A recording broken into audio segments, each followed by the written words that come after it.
radio, NTDO 212, com check. DPS, go. Inco, go.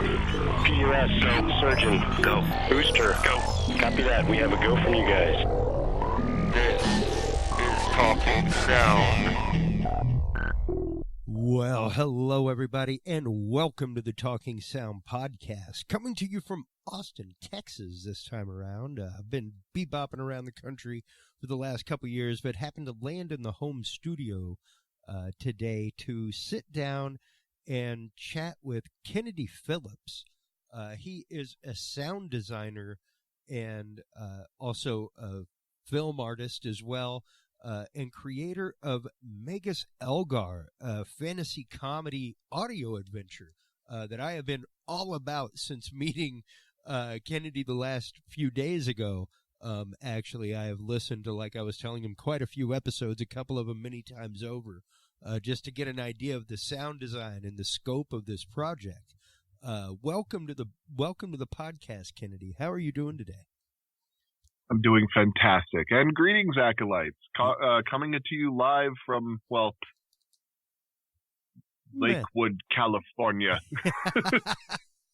Well, before we get started and really start digging deep into the creation and the creative process and the technical process behind the creation of Magus Elgar, tell us a little bit about your background, Kennedy, how you came to become a sound designer, and how it is that you got into that field. I always love to expose our audience to people's stories, how they came about their chosen vocation. I think it's such an important thing to understand, to get somebody's passion.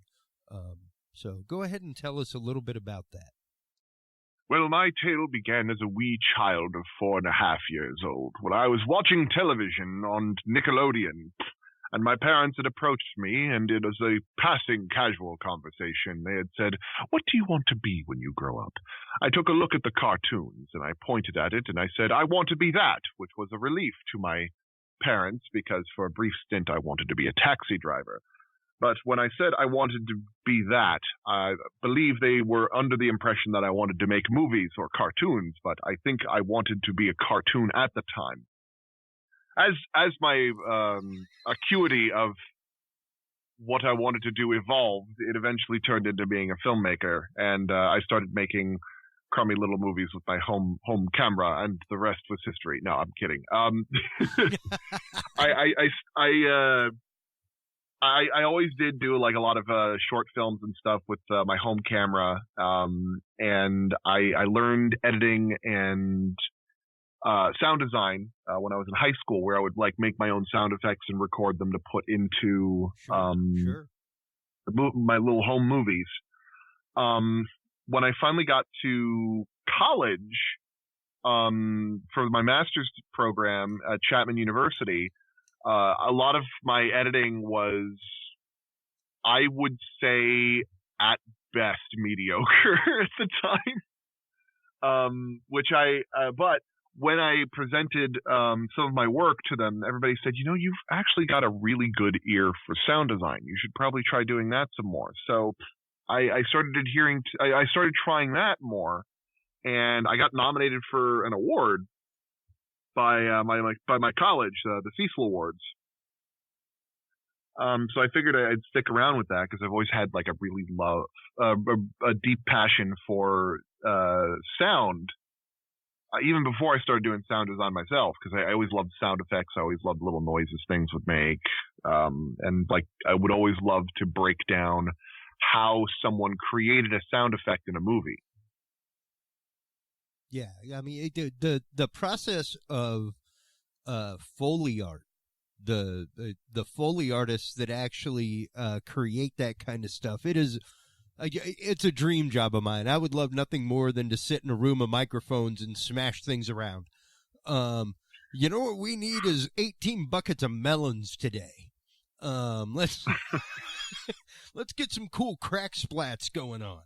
Oh man, I wish I could tell you that the life of a Foley artist is as glamorous as doing that all day. But a lot of Foley is recording footsteps, like grabbing a box and making sure that it syncs up very well, which I never had the pleasure of being in a professional studio environment to do that. I've always had my own Foley Stage. I've always had rented out the Chapman University Foley Stage to do a lot of my recordings, which a lot of my recordings for Magus Elgar took place in that stage. Oh, wow. Well, and explain to our audience, I mean, we've done a little bit about what Foley art is. Explain to them what a Foley Stage is and what that incorporates. Yes.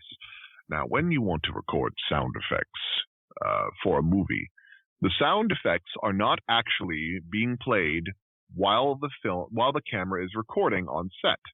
Most of the time you need to focus on them talking very clearly. So anything from the footsteps moving around to your clothing rustle to even just props being handled does not have the fidelity that you need to record what you're looking for. So what you do is you go to a Foley Stage, which is a recording studio with many different types of floors, from wood to tile to cement to dirt, as well as racks upon racks of props, and ranging from shoes to scrap metal to broken bicycles and other things like that. And you watch the movie and record sound effects while the movie is playing, so that those sounds are put back into the movie, as pioneered by the great Jack Foley of the halcyon days of early 1900s Hollywood. So a lot of times, a lot of the Foley that's usually done on those films is like just doing footsteps, doing clothing rustle, handling some very basic things. And you have to really get it down to like the exact frame that they walk, or you end up having to mess around with the audio file for a long time. Because a lot of people can actually just take stock sounds of like library sounds and punch them in there, and it works okay, but it's time consuming and it's not 100% accurate. Yeah. It's usually just better to record the Foley yourself. Precisely. And you know, how was it that you first came into sound design in the realm that you do it now? I mean, we heard about how you were encouraged to go into sound design, but how did you first find your path into that industry specifically? Because it's as opposed to normal recording engineering, mastering, things like that most people utilize the world of audio for. Sound design is something very specific and something very very unique. Yeah. I know that like for where my definite skill set is, I know my strongest is within sound design. Mostly because like when it comes to like getting the mastering, it's mostly playing around with levels of different sound effects, and I'm okay at it, but it's not a passion of mine. For sound design though, I actually had been toying around with an audio drama before I went to Chapman, as something I did in my spare time, where I'd have to record my own sound effects and build the sounds in my dorm room, because I did not have access to a professional library of any kind. All too often the case. Too often the case. So what I ended up having to do is I'd have to record myself tackling a couch, or drowning by pouring water on my mouth and like being like but as I got better, I started finding ways to combine certain sound effects, to weave them together, to make my show more entertaining, even if that show wasn't that great, and I don't think it's really anywhere on the internet without it being quite buried under the annals of history. Well, you know, it's never truly gone. It's it's just hidden away on like past page 5 of Google search, so no one's ever going to find it. Nobody ever looks that far. But, hey man, the 5th page of Google is probably one of the best forms of cybersecurity you can think of on the internet. That's right. That's right. No, nobody's going to look for that shit. Sorry. Oh, no, that's all right. for me, like as an artist, as an audio engineer, things like that, it's hard to imagine a world without people like you. Without people like you that do sound design specifically, movies, television, everything, most of the media that we listen to, video games even, it would not exist. Oh, man. It would be Video, totally different. It really impresses me listening to like some video games. Probably one of my favorite examples was a long time ago. Visceral Games created a game called Dead Space. Oh yeah. On the 360, and one of my favorite things to do in that game was I got to the engine room, and in a horror game, sound is absolutely essential to get across what you're looking for. And I would just pan slowly around the room with the camera and actually hear the sound space adjust depending on where my camera was. It was nuts. But I think probably like it gives you a very rare opportunity in games and film to toy around artistically in a way that most people don't even think about. For instance, there is a game called Hellblade's Senua's Sacrifice on the PlayStation 4. Okay. It's about a Nordic woman going to try and get revenge for her loved one, who is I believe it's a beating heart in a bag she has on her belt, or I think it's a head. And she's going in there and going to fight a demon. But as it turns out, she's not fighting a real demon, but she's dealing with crippling schizophrenia. Oh, wow. That is portrayed almost exclusively through the sound design. You have to wear headphones playing this game because the different voices that are whispering and speaking to you are simultaneously trying to hurt you. They're trying to help you. They're trying to guide you in the game. And it's an absolutely chilling experience. Interesting. And I loved every second of it. Yeah, one of my favorites that played a lot with negative space was actually Fatal Frame back in the day. Oh, yeah. Where it was just like eerily silent and devoid of sound. And that in and of itself is a concept of sound design. Leaving the empty space, creating that feeling of void. And it's, go ahead. Sorry. Sometimes that negative space can be used to accentuate a louder sound later. Like, did you hear about the new Godzilla King of Monsters movie? Yes, I've not had a chance to check it out yet. It is a fantastic movie, which people are complaining there is too much Godzilla in it, which I find to be absolutely baffling. But anyway, the what I love about the sound design of that movie is I'm going to try very hard not to spoil anything. Is that they'll use negative space right before a loud sound to indicate something massive, like a huge explosion or anything like that. But I think my favorite bit of sound design in that movie is there's a scene where they're underwater and they're about to hear the big monster. I'm not going to say who, but everybody in the room gets quiet and you're hearing this deep rumbling, like boom, boom. It's almost like footsteps at first, but then you realize that it is the heartbeat of the monster. And they're looking out the window and the monster is like football fields away. The monster's heartbeat is shaking the ship. Yeah, that's awesome. It's so effective. That is awesome. I could gush about that all day. I'm sorry. Yeah, I can't wait to see it. I always loved those movies as a kid. They are such an ingrained part of my childhood. And yeah, it's going to be super exciting to see that. I've heard nothing but great things from the groups that I follow that talk about such things. So it's phenomenal.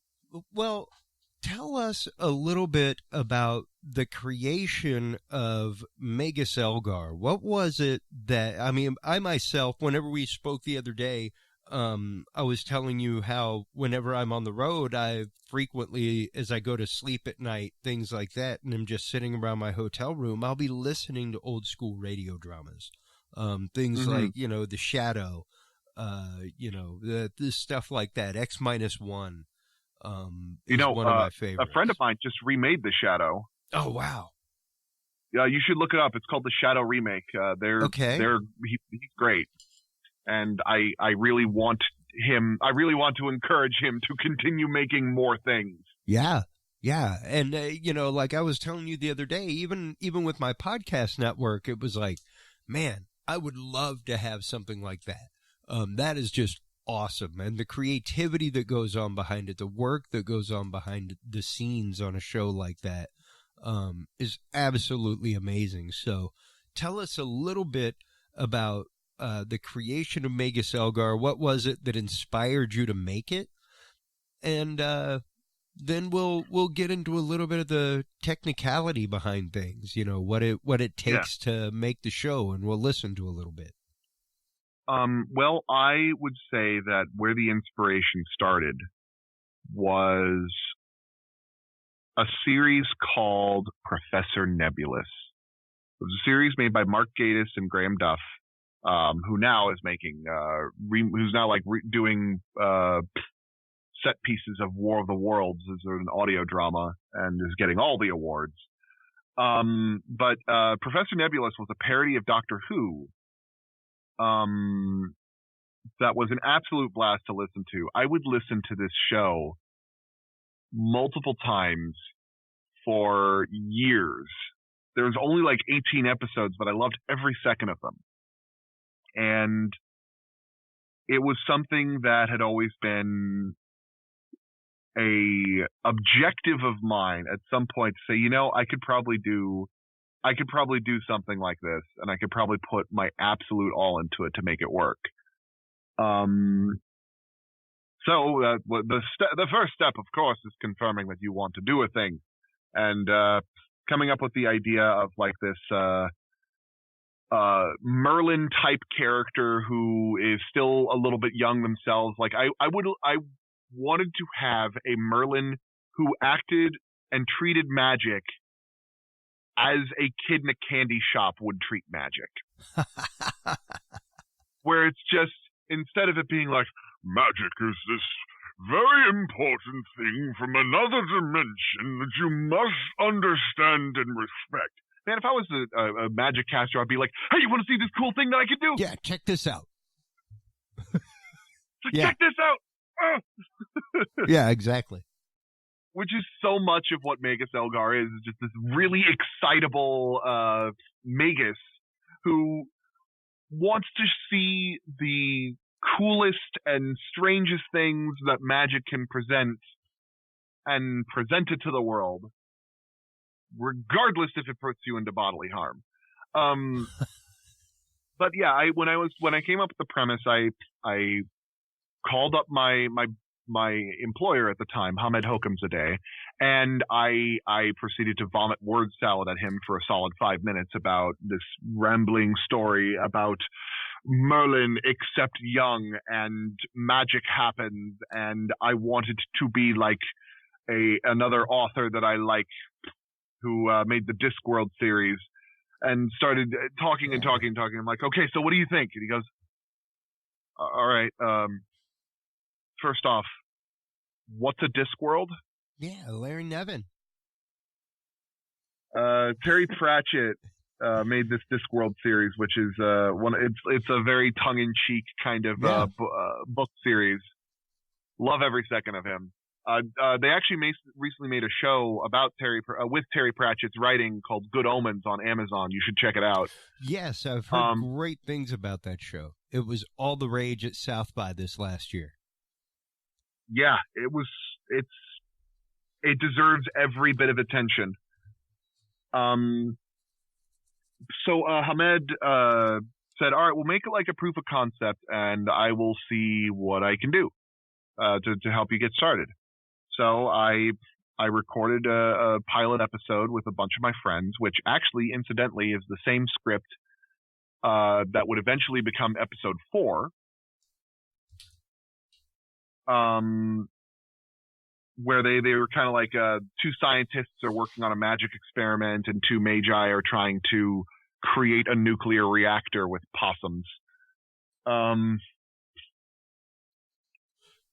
he said, well, this is great.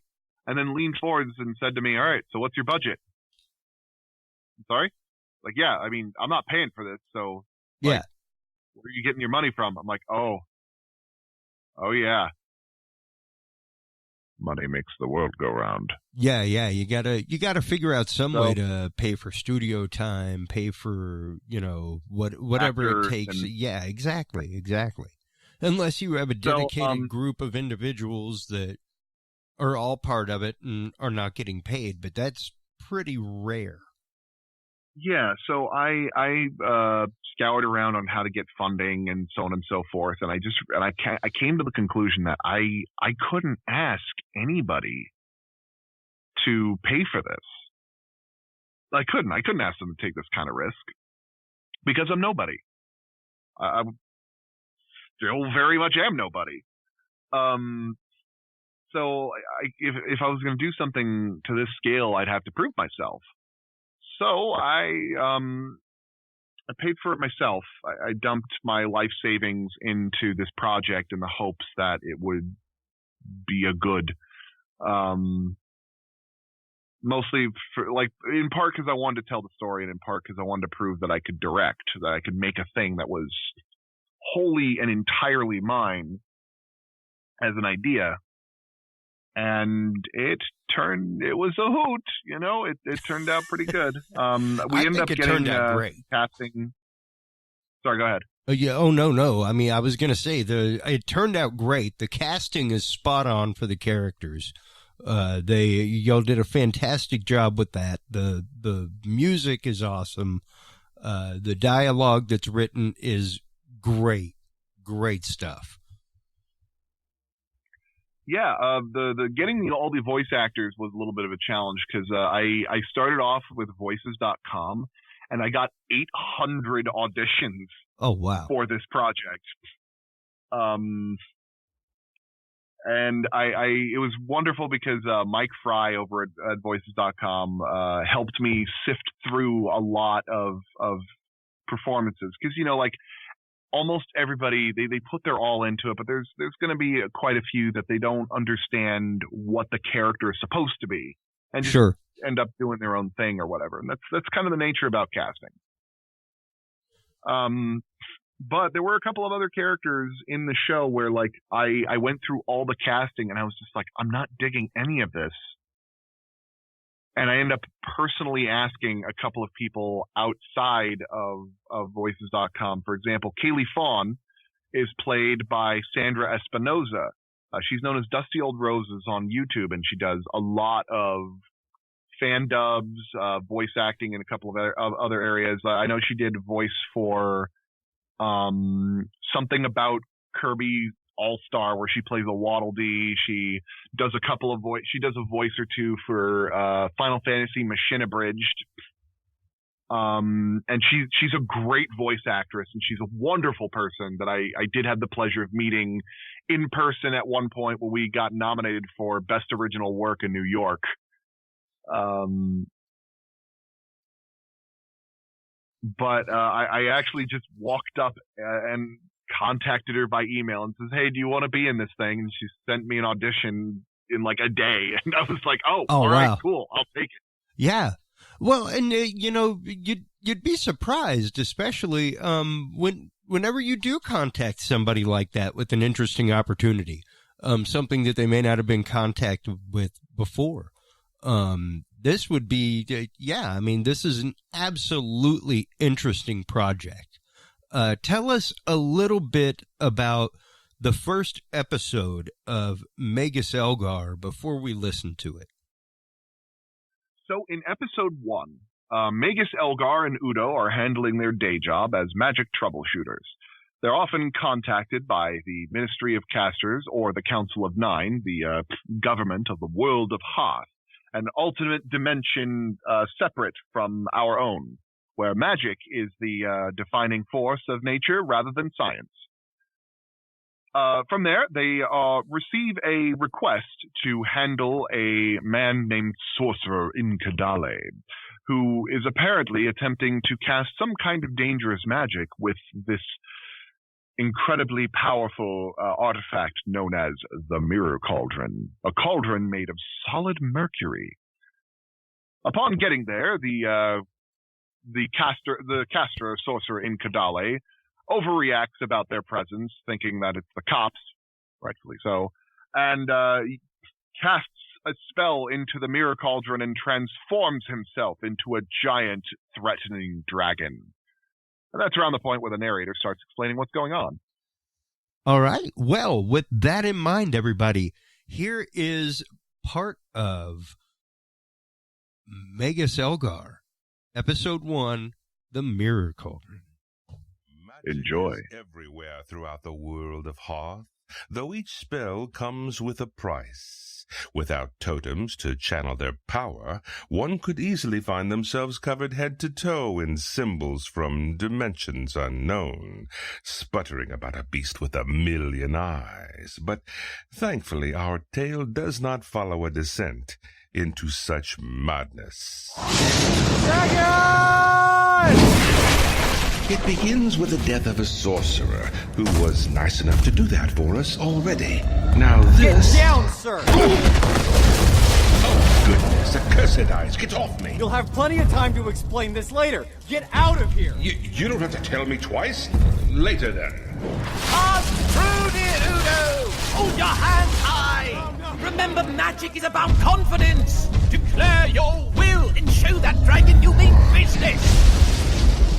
I declare that this is a terrible idea. That's the spirit, Acolyte! Incadale can't maintain this dragon form for long. Just remember the root of all magic. No. Incorrect, Udo! Offensive magic is derived from being offensive. You have to insult the laws of nature in the ancient tongue of Trite. I have to what? Insult the dragon. Honestly, I'm talking to myself here. Magus Elgar, a little help. And there you can hear a little bit of the art of sound design. The fact that you have to take every sound into consideration. You have to think about not only the way that the actors are delivering lines, but how that's recorded, how those things mix together. How much pre-production goes into a show like this before y'all ever step foot in the studio? Well, you have to consider an audio drama similar to an animation in that the pre-production, in a way, is the production. You can go in and make adjustments and make re-recordings and other things like that. But a lot of the time, when you write out the script, you kind of have to plan out the way a person's going to be speaking throughout the piece. You usually will indicate okay, this is a part where they're yelling, or this is a part where this is happening, or something like that. Sometimes what we would do is if they're being attacked or in the middle of a fight or something, I'd have them they would be recording, panting and making their anime sounds, and I'll be in the recording booth being okay, he's gonna swipe over your head, look out, and they'd make the sound of them ducking or other things like that. Yeah, and some of that is being on talkback microphones, talking to people in their head while they're delivering lines, that kind of stuff. Yeah. So, as for the sound effects themselves, a lot of that is post-production. Mostly because oftentimes I don't know what a sound effect is going to sound like when I'm writing the script. I might have an general idea in my head, but when I get into the studio and start recording sound effects, it kind of generates into its own thing. 85% of Magus Elgar is Foleyed.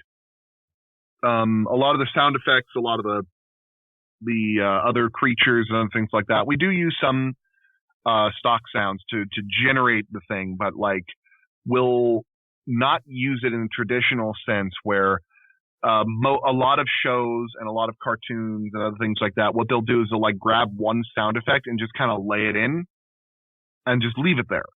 Whereas what we do is we'll take like the first part of a sound or the bass of another sound or like the treble of a third sound and combine it together, which is what made that big dragon sound, which is a combination of my voice and Kellen Goff's voice with a couple of other dragony sounds that we recorded into it.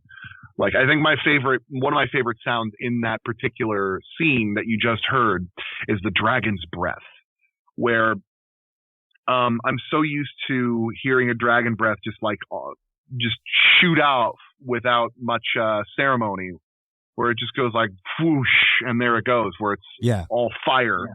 But this dragon shoots lightning that's on fire. So a lightning dragon wouldn't sound like just flames the whole time. So with the build up, I had him like do this really deep inhale, which I recorded myself as and then shoots out. I had like a crack of a lightning bolt, some sparks flying, and then I added like the sound of a flamethrower, that I had, in my library from a long time ago to make that sound. Yeah. And that's just it. It's hearing different textures within the audio, and trying to find the best sound that fits that, and then mixing it all together, much like a normal rock and roll engineer would, mixing guitar parts, and overlaying that kind of stuff. Yeah, because when you're recording a sound effect, like if you're using like multiple different sounds, the texture of it depends on how much you put into it. You gotta, I use this metaphor. It's a stupid metaphor, but I always describe a sound effect akin to making a sandwich. Okay. There are certain pieces of the sound that are going to be the forefront, the bed of your piece or the bread. So let's say, like for example, let's go for like a punch sound effect. The big sound that you want to get is basically the thump of them hitting the person. So it'd be like you punch your chest a little bit, but then you want to have the slight wisp of it flying through the air, like as it like goes through.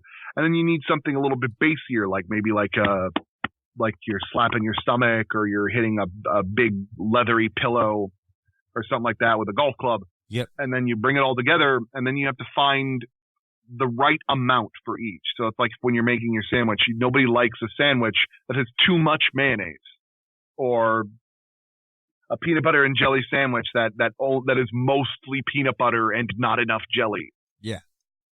Like, you got to find the right balance for it to sound right.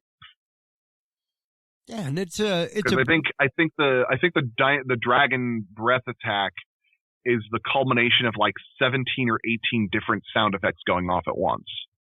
Wow. And that's just it. Whenever you hear that, you don't really consider that there's, like you said, 15, 17 different sound effects going on simultaneously to make that happen. It sounds seamless. It sounds like one. So, it's phenomenal, the art that you're able to create to make this happen. How long does it normally take you do you produce the show as a season and then release it? Do you produce the show episode by episode? How does that work out for you guys? What is your production schedule like? Well, this first season we produced it in one big season.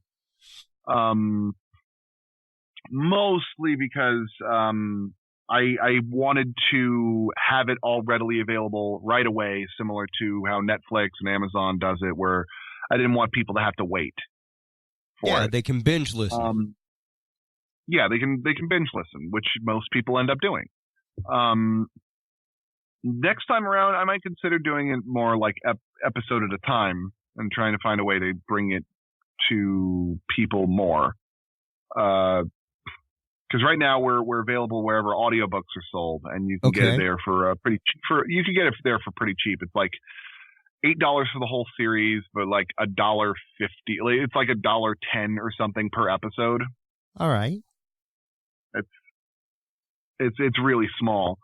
But for our production schedule, we wanted to make everything out all at the same time so that we got there. We kind of would be working consistently because we only had like a certain amount of time to get the final mixer to come in and do everything and so on and so forth. Yeah, that's just we did try releasing. We did release like the first episode in like March of 2018, but we released the entire series proper July. Okay. Which had mixed effect to it. Because by the time July hit, everybody was like, "Wait, you guys are still a thing? I thought you gave up." I'm like, "Oh, I thought that was over." Well, and that's just it. It to produce something like this is just like producing a miniseries. You know, the only difference is you have no cameras on set. That's literally it. That's the only difference.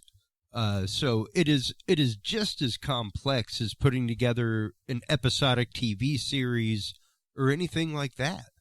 When it comes to gathering actors, gathering the right talent, getting everybody together to make it happen, even the production schedule of getting individual voice actors to come in and take care of their tracking, takes months to get everything in line to release a couple of handfuls of episodes. Yeah, and I wanted to make sure that like we weren't stuck with delays or unreliable release schedules like a couple of series that I've heard have suffered from. Yeah. So if I made it all in one go, I could either release it all at once or I could release it episodically for people to get really excited about each week.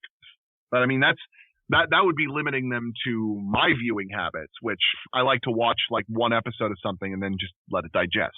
Sure. And I know people that do follow episodics amongst their podcast life. And they'll normally let those ride for whereas because it's interesting how terrestrial radio is kind of waning off. But talk radio is still there. Its numbers stay fairly static. And at the same time, the podcast audience has grown hugely. The market for podcasts has grown hugely. And I think it's very much because the people that listen to podcasts are the same people that would listen to your NPR. They're going to schedule a show into their life. You know? Yeah, I mean, there's never going to be a point where people don't want to listen to something. I mean, for one, you can't really watch a TV show while you're driving without getting into an accident. Sure. But people are still wanting to listen to those talk shows. They're still wanting to listen to the music they want to listen to. The key difference between radio and podcasts nowadays is ultimately control. Sure. Control for radio, control is in the hands of the DJ, whereas for podcasts, the control is in the hands of the listener because they can listen to it whenever they want. They can pause it, not miss a conversation. Exactly, and I really think, like I said, it's also the mentality. The people that listen to talk radio are typically the people that listen to podcasts. It's interesting how now, no matter what radio station you listen to, just about, if they have a live DJ there, as they sign off, they tell people to listen to their podcast on the radio station website. So everybody has gotten to where they have a podcast now. And to be able to release stuff like this in that format, I've even had musicians tell me that they have stopped writing full-on albums like they used to. They were like, go ahead. I don't know how I feel about that, to be honest, because growing up, there were tons of albums where they were telling a full story with their album. Yeah. Yeah, there's going to be hit singles, but there was a fantastic experiment done doing that kind of thing. I'm reminded of Pink Floyd's The Wall, where the whole album tells one long cohesive story. Yes.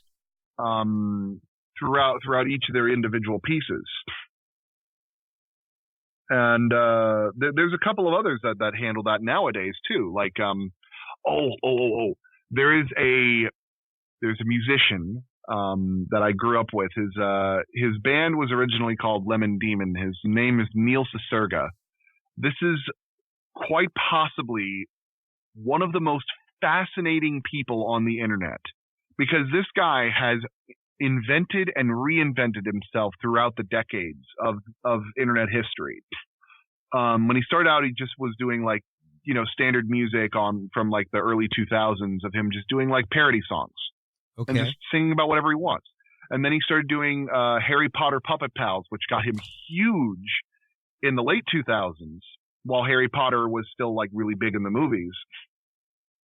And now he did this album called Mouth Sounds, I think, where he released an album where he will take songs and remix them in ways that you never would have imagined before.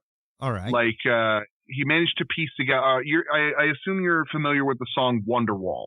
Yes. He mixes Wonderwall with You Spin Me Right Round, and it strangely fits.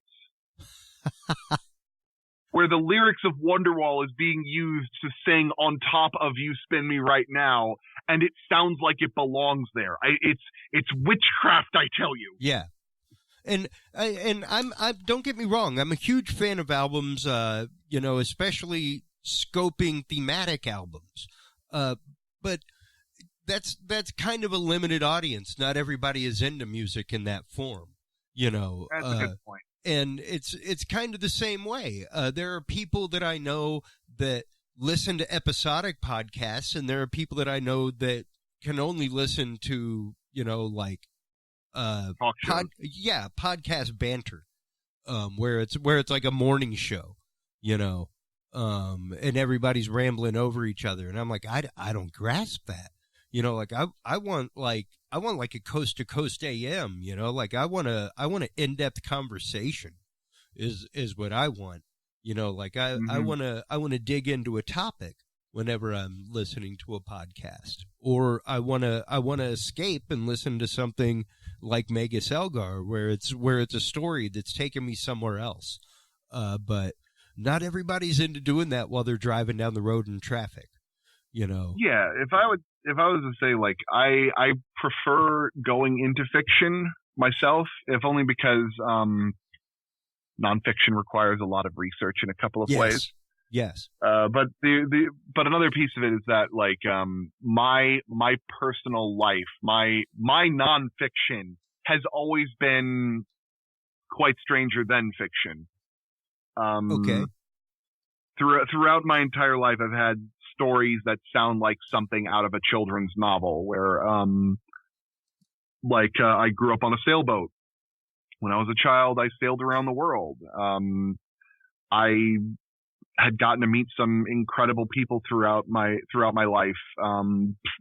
I am sticking to my guns and trying to make a series in the hopes that one day I will get to sound design a cartoon.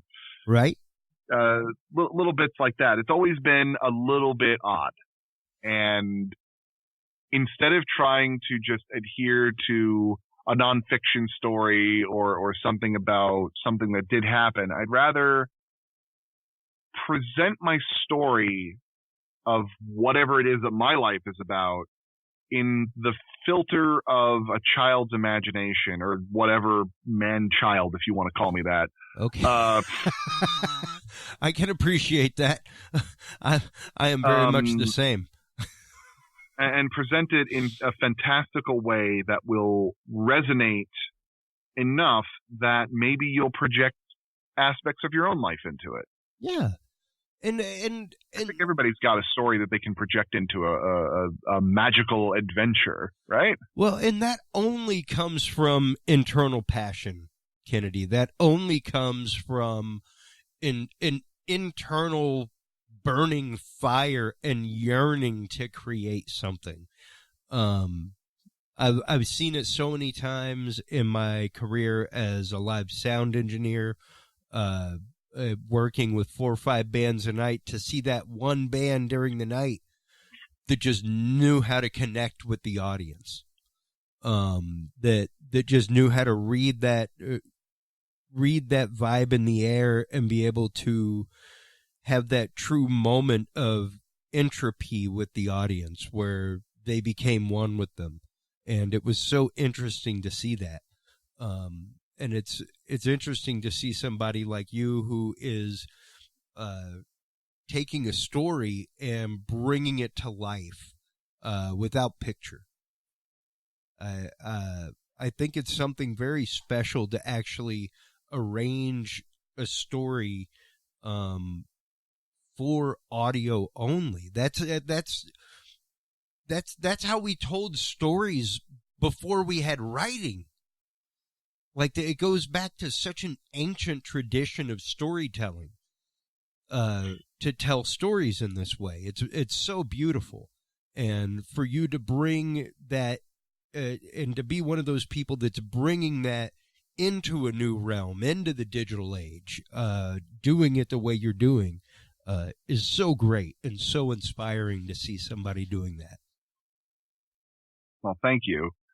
Though admittedly, I will say that I actually do know the pioneer of the modern audio drama that started out like about 10 years ago. His name is Casey Weiland. He actually was a teacher at my school at Chapman University. Oh, wow. I had the pleasure of meeting him on occasion, talking about my show and his show. He made the series called We're Alive. It was the very first zombie audio drama done for podcast. Wow. And it was a hoot. It was a huge hit.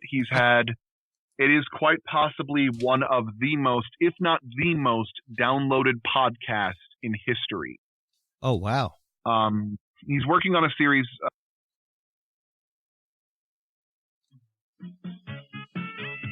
Oh, I think we just lost him. Hold on just a second. Hold on. Are you still there? I think it's like it's still the zombie apocalypse, but like I think they've got some kind of treasure hunting thing going on in it. And like the man is absolutely brilliant at what he does.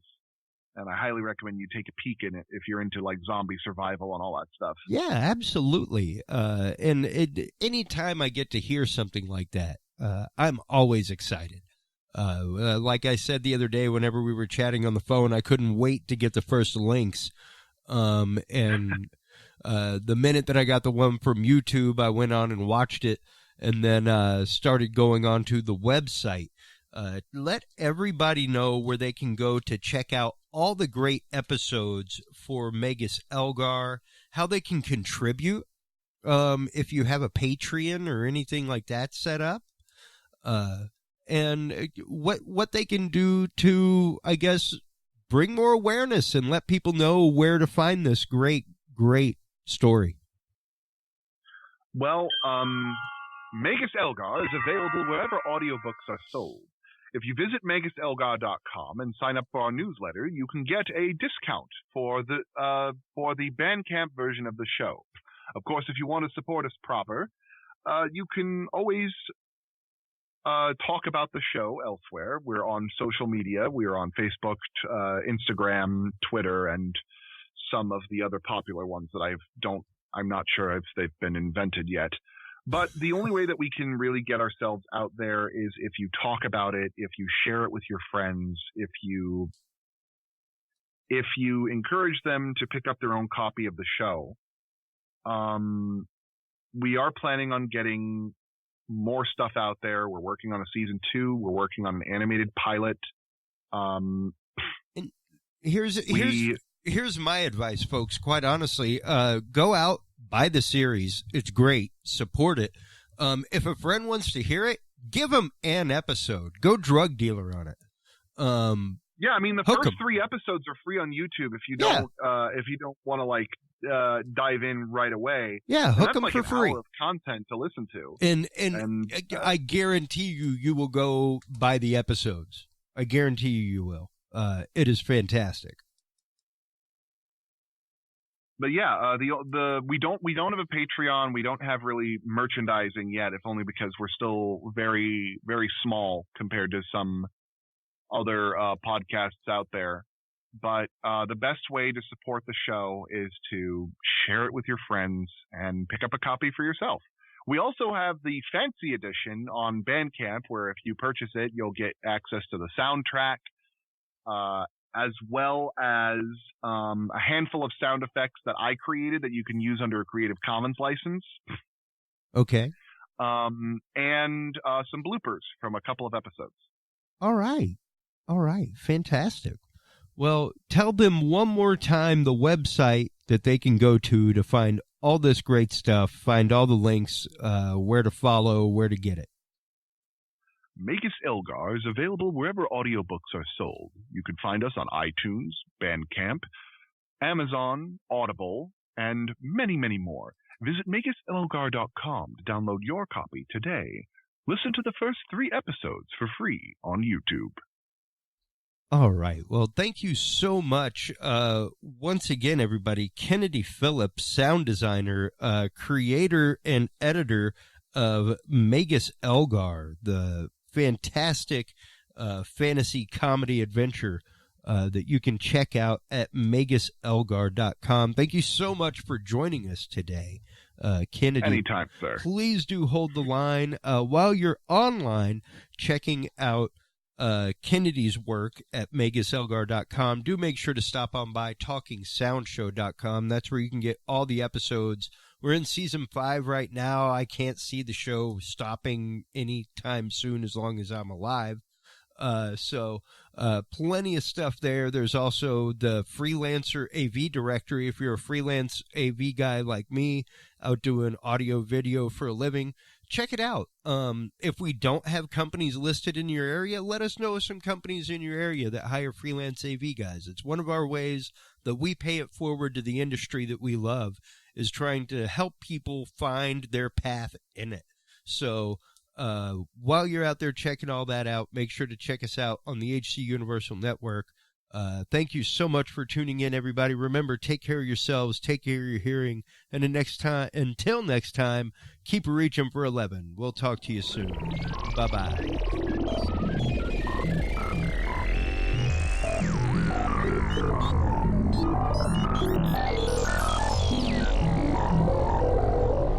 This is Talking Sound.